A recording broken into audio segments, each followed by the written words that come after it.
Assalamualaikum warahmatullahi wabarakatuh. Sebelum kita memulai pelajaran hari ini, yuk kita simak video berikut ini. Corona. Kita semua ngeri sama virusnya. Tapi sebenarnya ada ancaman yang gak kelihatan yang berpeluang bikin kita semakin menderita. Apa itu? Buat mulainya aja, satu dunia ternyata udah ngalamin resesi, alias kerugian ekonomi yang bisa jadi krisis parah. Dari klub bola bintang 5 di Eropa, sampai PNS negeri sendiri, banyak yang harus ngerasain potong gaji dan ngerasa was-was soal kepastian kerjanya. Lihat ke kiri kanan kita pun ribuan, bahkan jutaan orang jadi pengangguran sekarang. Nggak cuma buruh pabrik, tapi sampai insinyur, manajer, bahkan para CEO pun semua kehilangan pekerjaan. Dan nggak sampai di situ aja, perdagangan internasional pun juga sama. Pasokan barang dari berbagai negara terhambat atau bahkan emang nggak ada, dan bikin banyak industri pusing nggak karuan. Dan itu semua faktor pendorongnya adalah gara-gara corona. Tapi intinya yang kemudian menjadi pertanyaan adalah, akankah ekonomi dunia bisa pulih kembali? Ataukah ekonomi dunia akan hancur di hadapan pandemi corona? Halo adik-adik semua, perkenalkan nama kakak yaitu Kak Ahmad. Gimana kabarnya? Semoga baik-baik saja ya. Tetap semangat dong belajarnya walaupun kita tetap di rumah. Oke, gimana pendapatnya setelah menonton video tadi? Menarik bukan? Karena hari ini kita akan belajar tentang pengertian pertumbuhan ekonomi dan teori pertumbuhan ekonomi. Sebelum kita masuk ke materi di sini, kakak akan menjelaskan tujuan video pembelajaran hari ini kepada kalian semua. Yang pertama, kalian akan memahami pengertian pertumbuhan ekonomi. Yang kedua, kalian akan memahami teori pertumbuhan ekonomi. Oke, untuk materi pertama yaitu adalah pengertian pertumbuhan ekonomi, yaitu merupakan suatu kondisi di mana adanya peningkatan PDB atau produk domestik bruto dari suatu negara atau daerah. Ada peningkatan pendapatan per kapita dan ada peningkatan penyediaan fasilitas masyarakat serta infrastruktur. Suatu daerah bisa dikatakan mengalami pertumbuhan ekonomi kalau persentase PDB daerah tersebut mengalami kenaikan dibanding periode sebelumnya, baik besar maupun kecil. Suatu daerah atau negara tetap bisa dikatakan mengalami pertumbuhan ekonomi bila PDB-nya meningkat. Selanjutnya yaitu teori pertumbuhan ekonomi. Untuk teori pertumbuhan ekonomi ada 4, yaitu teori ekonomi klasik, teori ekonomi neoklasik, teori historis, dan teori Schumpeter. Oke, kalian sudah tahu ya untuk berbagai macam teori-teorinya. Selanjutnya, kakak akan menjelaskan masing-masing teori tersebut. Untuk teori yang pertama adalah teori ekonomi klasik yang dikemukakan oleh dua ahli, yaitu pertama ada Adam Smith, yang kedua ada David Ricardo. Teori Adam Smith menyatakan bahwa suatu negara mengalami pertumbuhan ditandai dengan dua faktor utama, yakni pertumbuhan jumlah penduduk dan juga peningkatan output atau GNP. Maksudnya, asumsi klasik menyatakan faktor alam dengan berisi sumber daya alam, tenaga kerja, dan juga modal yang bersifat konstan, sehingga suatu saat nanti tingkat produksi akan mencapai kondisi optimum. Sedangkan teori yang dikemukakan oleh David Ricardo mirip dengan Adam Smith dengan asumsi faktor alam yang dianggap tetap, sedangkan jumlah penduduk bertambah pesat hingga suatu saat tingkat perkembangan ekonomi akan jadi rendah dan tidak berkembang. Gimana? Mudah dimengerti bukan adik-adik sekalian? Selanjutnya adalah teori kedua, yaitu teori neoklasik yang dikemukakan oleh dua ahli, yaitu pertama ada Robert Solow Swan dan juga ada Harold Damer. Pertama, menurut Robert Solow Swan, pertumbuhan ekonomi tergantung pada perkembangan faktor-faktor produksi dan menyimpulkan bahwa pertumbuhan ekonomi ditentukan oleh 3 faktor, yaitu pertumbuhan penduduk, akumulasi modal, dan kemajuan teknologi.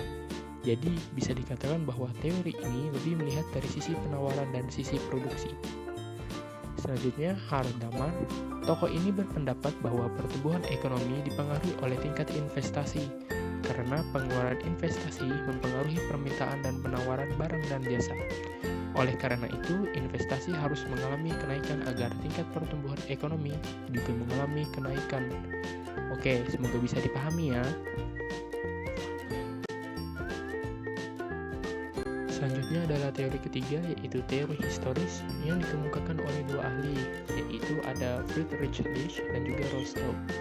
Menurut List, teori historis ada beberapa tingkatan, yaitu masa berburu dan mengembara, masa beternak dan bertani, masa kerajinan dan industri, serta masa industri dan perniagaan.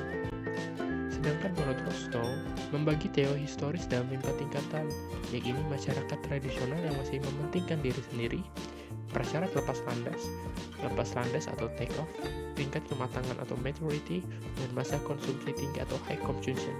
Bagaimana? Mudah dipahami bukan? Oke, selanjutnya adalah teori terakhir, yaitu teori Schumpeter. Teori yang satu ini mengatakan bahwa pertumbuhan ekonomi dipengaruhi oleh pengusaha atau entrepreneurship.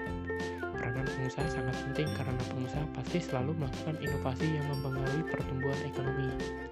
Oke, untuk semua materi sudah disampaikan ya. Untuk sesi selanjutnya yaitu penugasan. Selanjutnya kita akan masuk ke sesi latihan soal. Untuk latihan soal kali ini kita akan menggunakan aplikasi Quizizz.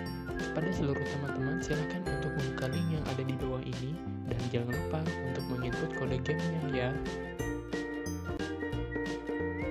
Soal nomor 1.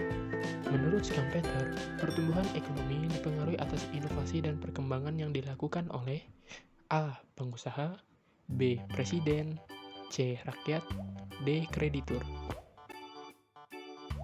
Soal nomor 2. Pertumbuhan ekonomi dimaknai sebagai suatu proses A. Penambahan barang atau jasa selama satu periode, B.